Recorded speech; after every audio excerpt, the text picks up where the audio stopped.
curious.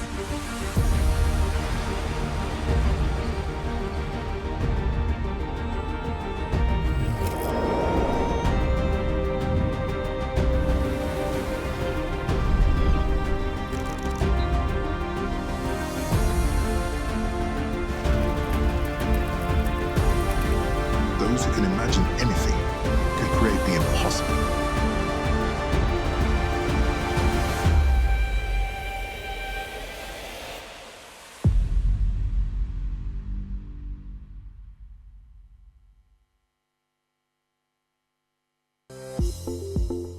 Hello and welcome, everyone, and thank you for joining me here at the Johnson stage for an exciting topic. We will look at the development of artificial intelligence under a second Trump administration. My name is Anja Ingenrieth. I'm a partner at the strategic communications advisory firm Brunswick, and I'm delighted to be a moderator. I'm your moderator today for what promises to be an insightful and thought-provoking discussion. AI is undergoing significant changes right now in the US. President Trump signed a new executive order that is designed to strengthen US leadership in this critical technology.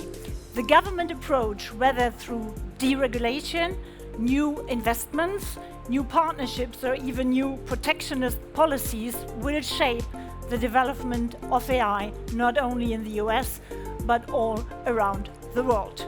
So how will these new changes look like, and how are they going to impact the EU, the AI ecosystem at large? We will look at these questions with an outstanding panel of experts that I would like to ask to join me on stage right now. We will start with a lady, Mallory Knodel. Please welcome. Mallory is the executive director and founder of the Social Web Foundation, a non-profit organization working to make the digital world safer, more fair, and better connected. She calls herself a public interest technologist, is passionate about the social web and open standards, and will look at the societal impact of the AI changes we're going to see in the US for us today. Mallory is joined by Mark Somol. Please come up. Mark is a very experienced entrepreneur and venture capitalist. He has founded and led several successful companies, and at the moment he is the CEO of Hyacinth AI, a company for enterprise AI solutions. He has an MBA, or holds an MBA from Wharton School, loves advising startups, and will bring a business perspective to our panel today. And last but not least, please welcome José Ignacio Torreblanca. He's a senior policy fellow at the European Council on Foreign Relations, a think tank focused on European foreign and security policy. He's a teacher at the University of Madrid, writes weekly columns for El Mundo, and his recent research focuses on sovereignty and geopolitics and technology as a whole. So a very timely moment to have you here on our panel. And we will just dive in and start directly. Lots to cover in 25 minutes. So let's start with the new administration's ambition. Donald Trump and J.D. Vance have made it very clear that they want the US to lead in AI. Their goal is to ensure that, how they put it, American AI technology remains the gold standard worldwide. So I would like to start with you, Mark. As an AI entrepreneur, do you see this as good news, or are you concerned that the policies to achieve this goal will benefit the big players only? Well, let's be direct. There's no question that this Trump administration is focused on money and power, and as a result, these benefits will mostly go initially to the big tech companies. And you can see it with the recent announcements with Stargate, which I know we'll talk about in a minute. Apple's announcement, they're going to invest $500 billion into AI in the United States. That's where the initial benefits will go. But the good news for other businesses in the US is that there are lots of secondary benefits. So innovation in AI will benefit not just companies like my own in terms of building solutions for other businesses, but any company looking to deploy AI will have a multitude of solutions to choose from, and it'll make it actually easier to deploy AI. So in the end, that's good for American companies. I guess the question is it going to be good for the rest of the world? And I think we're going to get into that. Yeah, definitely. Mary, you are an expert in technology, digital policy, and human rights. So one of the first things the Trump administration did was actually to roll back some of the Biden safeguards or guardrails for AI. How do you see these changes, and what do they tell us about what's coming next? Yeah, so if folks are familiar, there was an executive order from the Biden administration that was very prescriptive, very, very helpful for all of the executive branch agencies and how they made decisions around when, whether, and how to roll out AI. Ultimately, of course, in the interest of whatever agencies they're working in, right? So that got rolled back is an issue. I think it was carefully thought through. It had grounding in standards for compliance and other kinds of harm reduction. It was very thoughtful. That's gone, so there are some concerns there, but I think it's maybe eclipsed in some ways by the fact that these agencies are also totally underfunded now and are lacking staff. So it's sort of like the AI executive order being rolled back maybe isn't the worst thing that happened to these agencies in the last couple of months. But certainly I think it's a durable problem. Not having the guidance that you need to be able to procure the right tools for the right agency. Because I think one thing that we think about a lot when we look at harms reduction or innovation and potential is you get the most impact closest to the problem. So for one agency to pick a certain solution, another agency may not have that same solution. And so that goes for both when you're watching for some of these potential pitfalls, but then also when you're coming up with the absolute best solution going forward. And so I'm curious what the plan is. If we're all just going to be, all agencies are sort of going to be having less fit for purpose tools from big companies, but we'll see. Maybe a second question on that one. Do you think the first moves are because Elon Musk, David Sachs, and some other Silicon Valley CEOs and investors are so close to Donald Trump and J.D. Vance? And what's your take on this? Yeah, I think that there are some these very dramatic gestures are about power and money. Of course, as we've already talked about, they're also just careless. There's not a lot of thought going into maybe the repercussions, and maybe the feeling is they'll build that back later. But I don't think that that's going to be, a great way forward, as I've already described. It's these, especially when we're dealing with harms or we're dealing with citizen data or other kinds of very sensitive areas. Care and detail is what you need, taking really bespoke approaches, and this is the opposite of what we're seeing. José, I would like to ask you about Stargate. So that is a key part of Trump's AI action plan, a $500 billion joint venture with OpenAI, SoftBank, Oracle, and the Abu Dhabi investment firm MGX. So with such huge investments in AI infrastructure and a push for deregulation, these both combined, do you think the EU and other regions of the world can still catch up, or have they already lost the game? Yeah, thanks for the invitation. It's a pleasure to be here.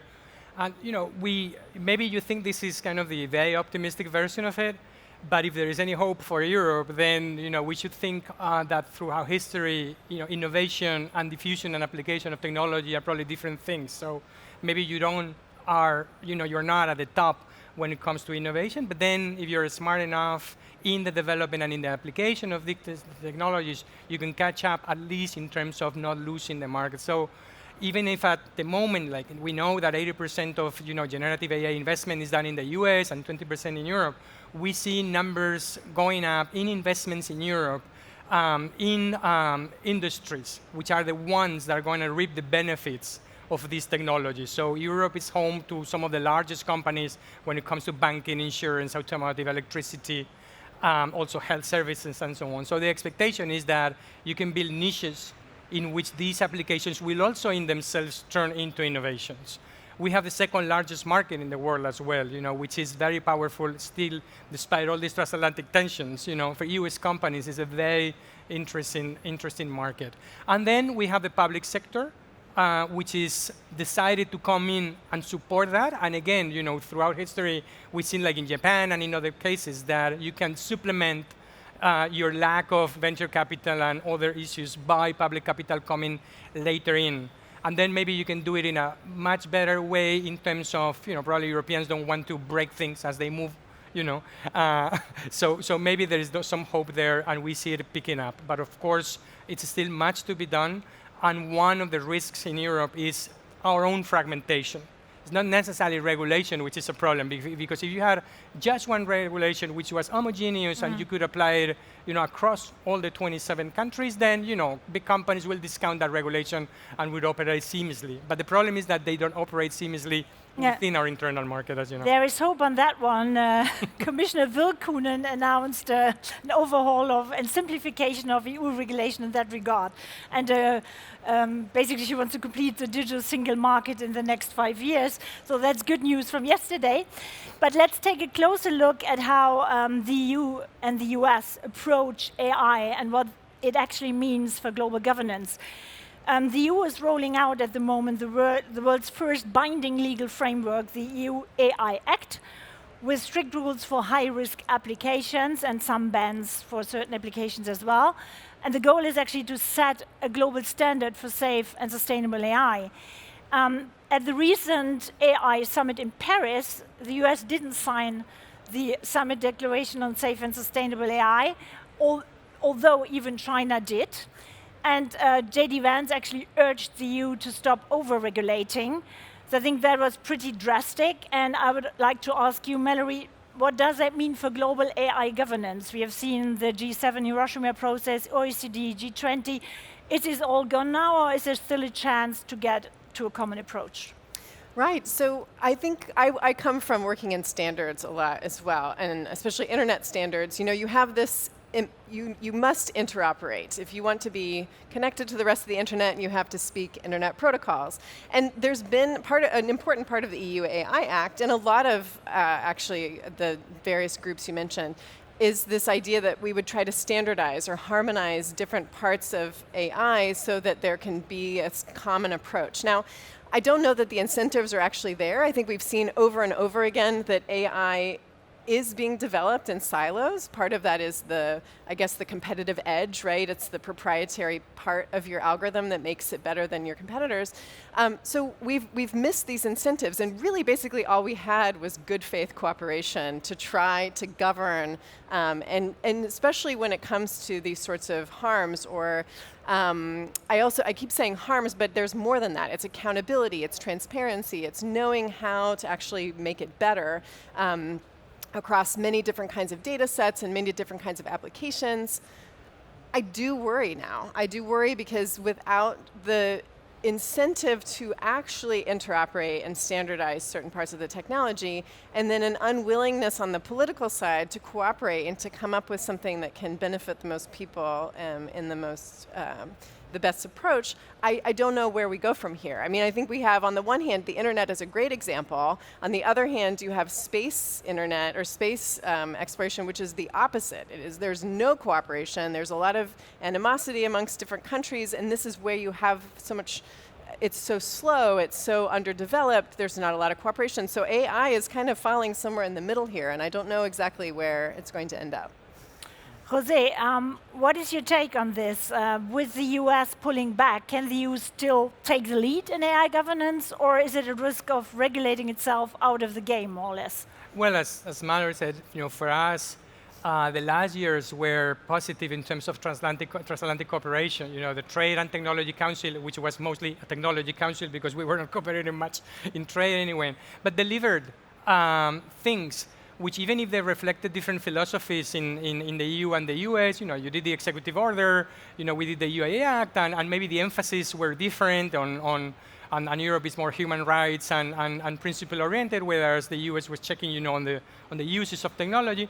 But you could see that's kind of a parallel lines that you would love to think that they meet in the future, but at least they don't, even if they don't cross each other, they don't diverge. And there was the expectation that at least you were seeing kind of a democratic bloc in terms of the governance of this, because this TTC thing was surrounded by the G7, the OECD, UNESCO principles for ethical AI, this Hiroshima process and all those things.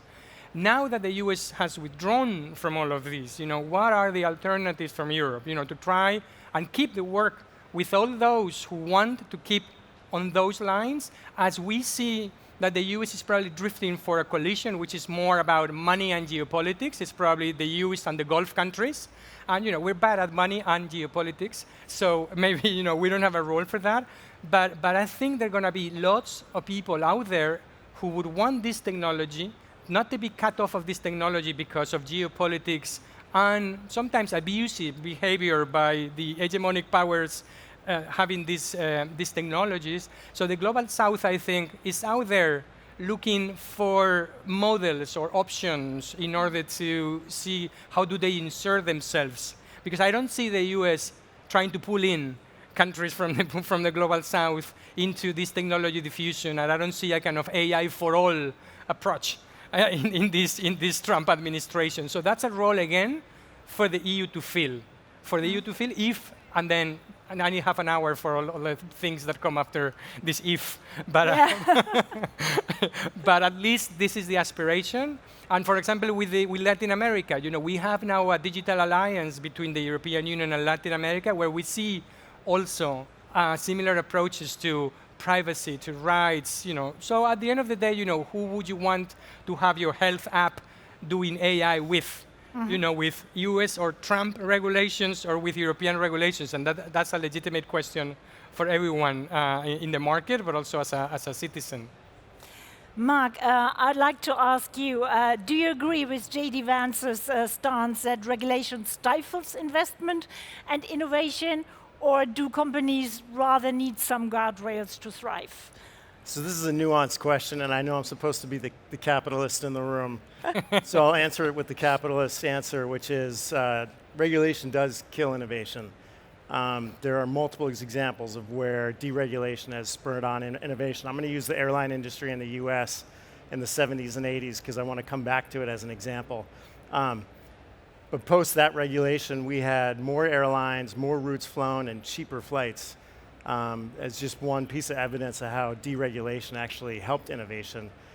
And the same is true with AI. If we overregulate it, we're not going to be able to do as much and develop as much technology. The nuance, though, as both Mallory and José, we've all been talking about, is safety. And safety is essential.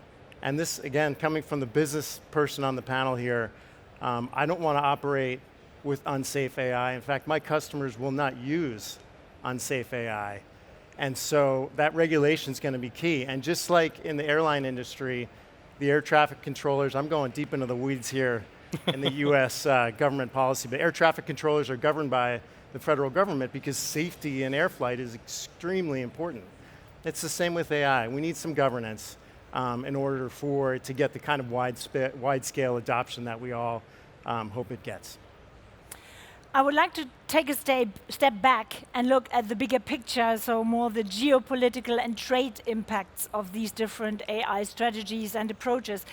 The Trump administration takes an America First approach, which is not really surprising to AI as well. It wants the most powerful AI systems models to be American, and he wants them to run on American designed and manufactured chips. And Trump has made very clear that he is determined to protect AI and chips technologies from theft and misuse, which is clearly directed against China. So I will continue with you, Mark. Do you think we are heading for an even bigger US-China conflict over AI leadership, similar to what we have already seen with microchips, and what other impacts beyond tariffs, export controls, market restrictions should we be expecting? Yeah, I mean, it certainly seems like we are headed in more conflict around AI, and particularly with Trump's AI policies.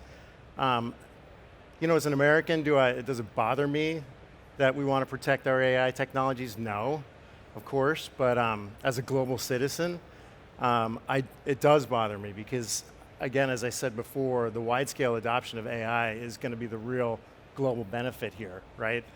and the more protectionist we get, the more we close off these technologies to people who really need them.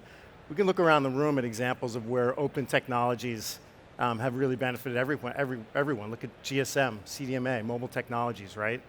Those global standards is what helped us. And this also leads to a trap that J.D. Vance has set for himself, which is to say that while we will not regulate AI in the US, we're going to regulate what technologies US companies can use. And that will ultimately, that leads to stifling inflation, right, or innovation, sorry, and stagnating our own technologies. And that's not a good strategy either.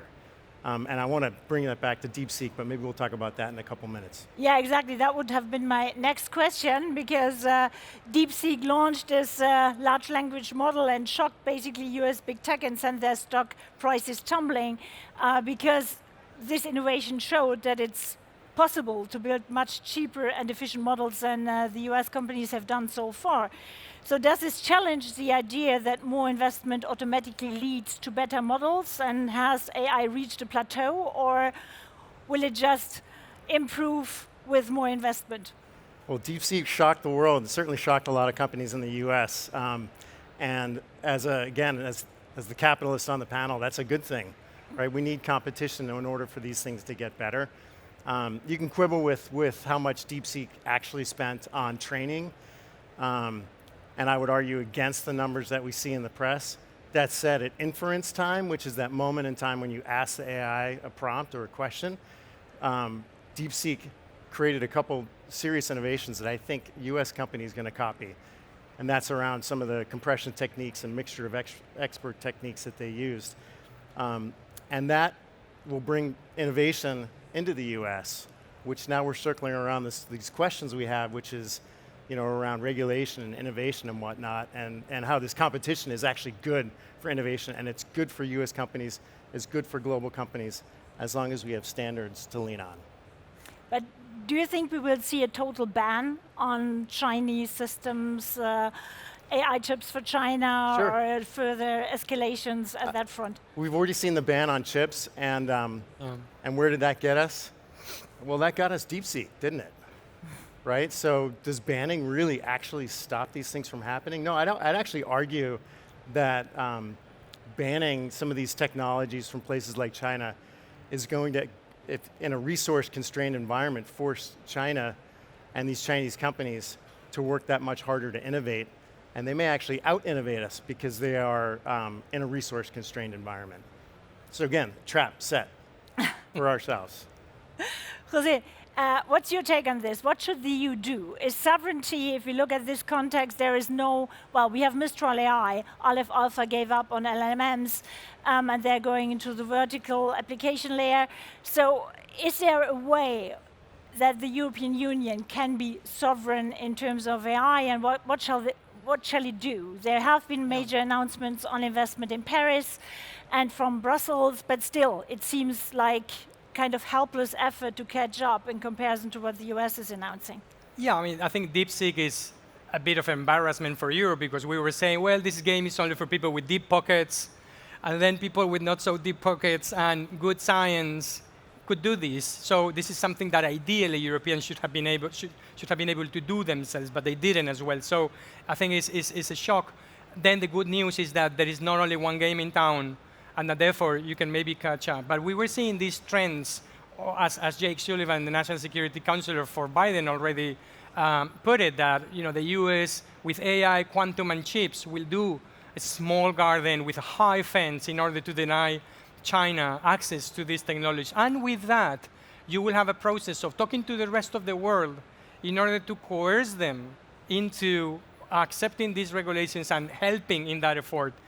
That, in a cooperative way, was done, like, for example, with ASML, pick up the phone and tell you cannot sell your stuff anymore to China. You do it because it's a Biden administration and you are aligned on many things. But now, and this is why we have a commissioner on tech sovereignty, even if this is a disputed concept, it is about freedom from being coerced.